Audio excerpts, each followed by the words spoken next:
What's going on, ladies, gents, and kids of all ages? It is Eric coming back at you once again from the Nerd Cave, and today we are back for another exciting deck tech video. I know a lot of people have been asking for an updated Mufasa kicker list, and that's definitely something that I am looking at. I think the kind of obvious changes are to maybe get Kita in the mix, make your one non-character card under the sea to take advantage of the things that Kita is going to do, and maybe play Jacques, and otherwise the list stays pretty similar to how it was during the last set. So I haven't dove too far into that. I want to do something a little bit different with Mufasa for today. So we're looking at Steel Fasa, so Amber Steel Mufasa, and I think it is a great deck, potentially very competitive depending on what your meta looks like. It maybe has some undesirable matchups, but if you haven't subscribed, now's a great time to do so. When we hit 1,500 subscribers, we are well on our way.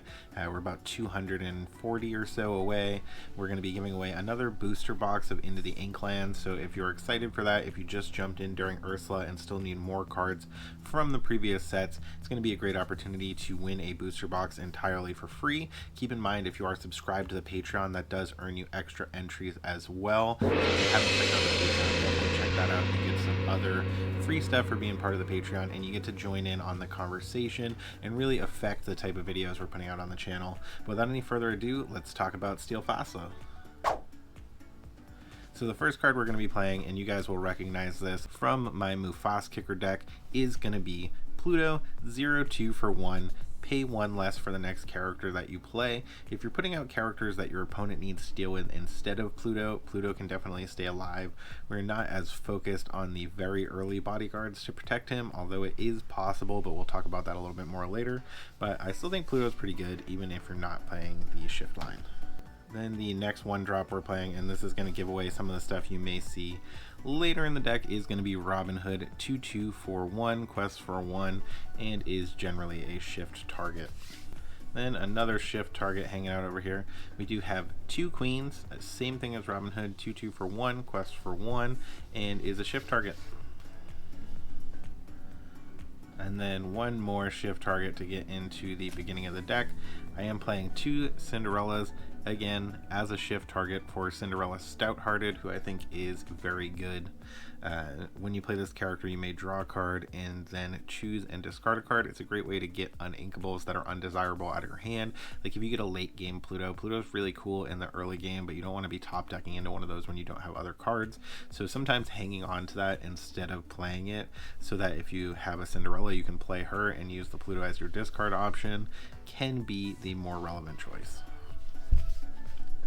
Otherwise, 2-2 for 2, quest for 1. Then one of our early game threats, we are playing 4 Smee. I still think Smee is very good even if you're not playing captains. 2 cost 3-3 that quest for 2 seems kind of gross. Like in a way he's better than Mim Snake. His drawback may be considered worse, but when you're playing him in combination with things that can heal him and do that favorably, he can actually be more synergistic with your deck as opposed to less. But Mr. Smee, fantastic card. Glad I got foils of these before they got popular. Then we do have not only another good shift target, but a good early game option I haven't heard a lot of people talking about, and that is going to be Mickey Mouse Standard Bearer. He is a 2 cost 1-3 quest for 1, but his ability is almost reminiscent of the Crab ability, Merlin Crab. He doesn't do it when he leaves the field, but when he enters the field, he's going to go ahead and give Challenger 2 to something. He is 1 cheaper than Merlin Crab also, and definitely doesn't have the stat line like Crab. Like Crab is a very good card if you're playing Amethyst. Obviously it's better than this, but not only is he a shift target, but he can make some of your early stuff like Pluto that people aren't going to necessarily be threatened by all of a sudden able to kill something. Then one of our 2 non-character cards in this deck, we have increased the non-character count from, we had 4 in Mufasa kicker to in Steel Fasa we're playing 6.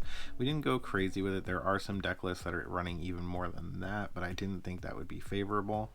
But we do have the bare necessities. Chosen opponent reveals their hand and discards a non-character card of your choice. So always fantastic to be able to pull some of those important non-character cards out of their hand. Great in the Sapphire matchup to get rid of Fishbone Quill. It's also good in pretty much any other matchup to get rid of locations, as well as big spells like Be Prepared, Whole New World, stuff like that. Unless you want them to play Whole New World, which with this deck you might. Then as my removal, since I am not a ramp deck, I am not playing Beast Hard-Headed. I am instead playing Benja, Guardian of the Dragon Gem, 2/3 for 3, does quest for 2, so he is a great quester. And when he comes into play, you go ahead and banish chosen items. So this is your way to deal with those Fishbone Quills, to deal with the Lucky Dimes once they're on the board. And Benja is fantastic. If you're playing into Ruby Sapphire, he does die to Madame Medusa, but he's pretty good in the Bucky matchup because he at least has 3 defense. He also dies to Brawl in the matchup with red. Then as this are like one potential defender for Pluto in the early game. So like I mentioned, you can play Pluto turn 1, make one of your characters cost less into turn 2. So you have 2 ink out, and then you have the 1 Pluto. You can play 3 cost on turn 2, so you could play the Prince Exerted in bodyguard mode, have him as a defender for Pluto going into turn 4, so you can attempt to use his ability, or going into turn 3, so you can attempt to use his ability again. But the Prince, 1/3 for 3, quest for 2, and has resist 1, so he's pretty good. He does die to Mim Fox, which is a bummer, but Ruby Amethyst has been less of a relevant matchup in the recent days. A lot of people are on some kind of item build or Bucky. And for some fantastic synergy with Smee, we do have 4 Rapunzels. Great with a lot of the cards in this deck. There's a lot of targets to be able to heal for enough to take advantage of drawing 3 cards. 1/5 for 4, quest for 2, and when you play this character, remove up to 3 damage from one of your characters. Draw a card for each 1 damage removed this way. So you can heal 3, draw 3. Lots of good targets for this. Smee obviously would only draw you 2 cards if he has 2 damage on him, but Smee can come out, start questing, putting damage onto himself. If your opponent isn't dealing with him, you can go down with Rapunzel and get a heal on him and go ahead and draw some cards. Another good target to heal with Rapunzel. We are playing 3 Robin Hood, Champion of Sherwood. Did opt against 4. We wanted to play kind of more of a toolbox type of build with this deck, so we have a lot of different options as opposed to hyper focusing on one direction. So Robin Hood does shift for 3, so he's a great early game bomb into your opponent, and during your turn, whenever this character banishes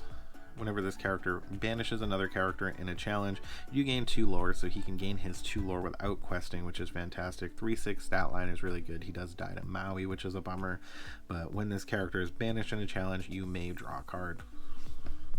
So even if he dies to Maui, he is going to effectively replace himself by drawing you that card. Then another great way to replace stuff in your hand, we are running 4 Whole New World. This is our other spell in the deck. One of the biggest struggles I had with most Mufasa builds is there aren't drawing you a ton of cards. You do have stuff that's going to let you draw cards, but a lot of these decks in the meta right now are drawing cards like crazy. Obviously this card is a bit of a feel bad with something like Diablo on the board, so you do want to definitely get Diablo out of your way before playing a Whole New World. But Whole New World, great option. Each player discards their hand, draws 7 cards, costs 5, and it's a song, so you can sing it. Pretty good.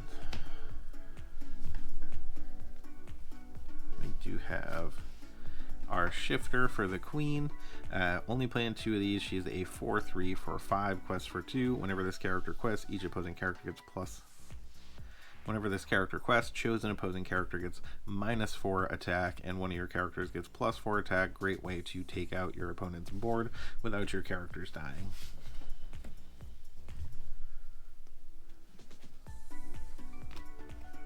Then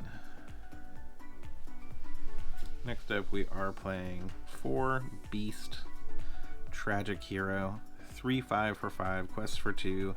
At the start of your turn, you get to draw an extra card as long as he doesn't have any damage on him. If he does have damage, he gets +4 attack during your turn and is able to attack for 7.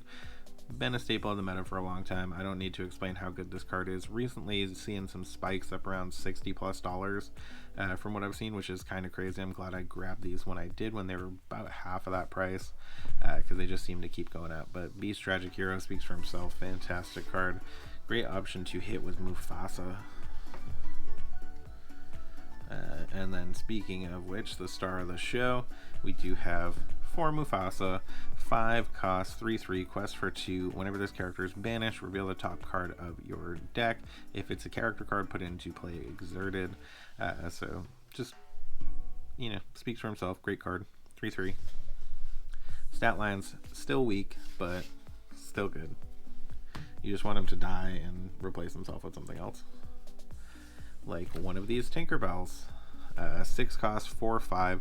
Quest for 2, shifts for 4. We're not playing the shift target, so the shift is not particularly relevant to us. When you play this character, deal 1 damage to each opposing character, and during your turn, when this character banishes another character in a challenge, you may deal 2 damage to target character, which is fantastic. She does have a very good stat line that leaves her outside of the possibility of dying to something like Medusa or Brawl or any of that stuff that is being pretty heavily played in Ruby. Obviously, Ice Block can bring her down and make her a more relevant target for those things if they get the Ice Blocks on board, but still a fantastic card. Definitely always recommend Tinkerbell. And as a Tinkerbell alternative and a great hit off of Mufasa, we are playing 2 Simbas. This is a card that hasn't been super heavily played, is kind of a hidden tech option still in my opinion, but is honestly pretty good in the current meta. So it's a 5/7 for 7, quest for 2, so the stat line is very solid, kills a lot of stuff, doesn't die to Maui. When you play this character and whenever he banishes another character in a challenge during your turn, you may choose one, draw 2 cards, then discard 2 cards, or deal 2 damage to target character. So he has kind of a Tinkerbell type ability when he banishes something during your turn. And also he has that draw 2, discard 2, so if you have non-inkable unfavorable cards in your hand or cards you just want to get rid of to get something else, him coming down and draw 2, discard 2 can also be really good.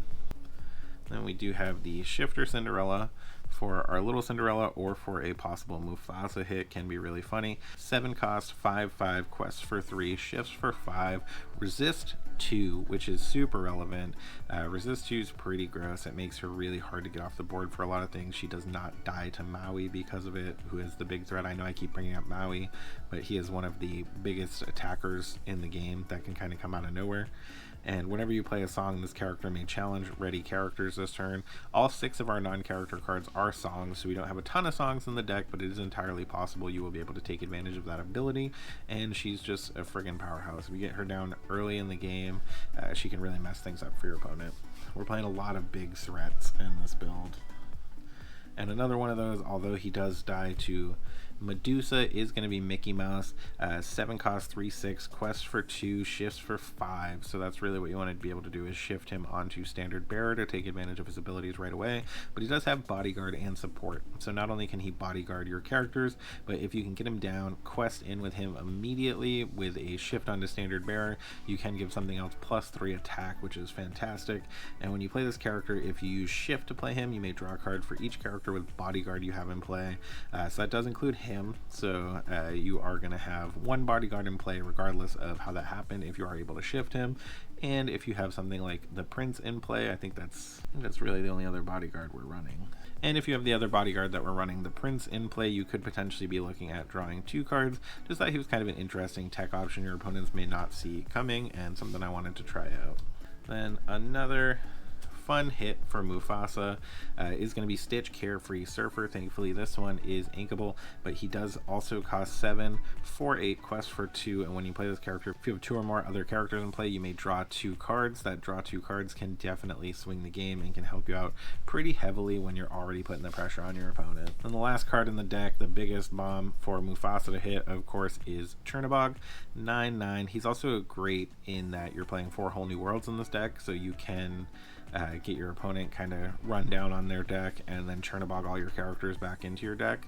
So 9/9 for 10, quest for 3. For each character card in your discard, you pay 1 less to play him, so he can come down for a lot less than 10, and typically does. And when you play this character, shuffle all character cards from your discard into your deck. And that is not a May ability, so you do have to do that, so keep in mind you can't like double Chernabog or something like that, because you are going to have to do that. But he is going to quest for 3, so another great option to close out games, to clear out characters on the board that may be giving you a hard time, and just generally a cool card. But I do love this Mufasa build. I've been having a lot of fun with it. Essentially you're just going to play a kind of like build up your board, quest as much as you can early game, try to draw a little bit of extra cards, and then just go bomb, bomb, bomb, bomb every single turn until your opponent hopefully can't deal with it anymore. If they are able to out-resource you, they may be able to deal with it. Ruby Sapphire is particularly a tough matchup for this deck, but if you focus on getting Mufasas on board and then they be prepared, your Mufasas replace themselves, you can kind of come out of that favorably. But it's probably the toughest matchup that there is, and I know it's very relevant in the meta right now. Bare Necessities can help, but it is only running 2 of those, so maybe there is an argument for playing Steel Song over something like this. But if you want to have something fun, do something different with Amber Steel, I highly recommend this deck.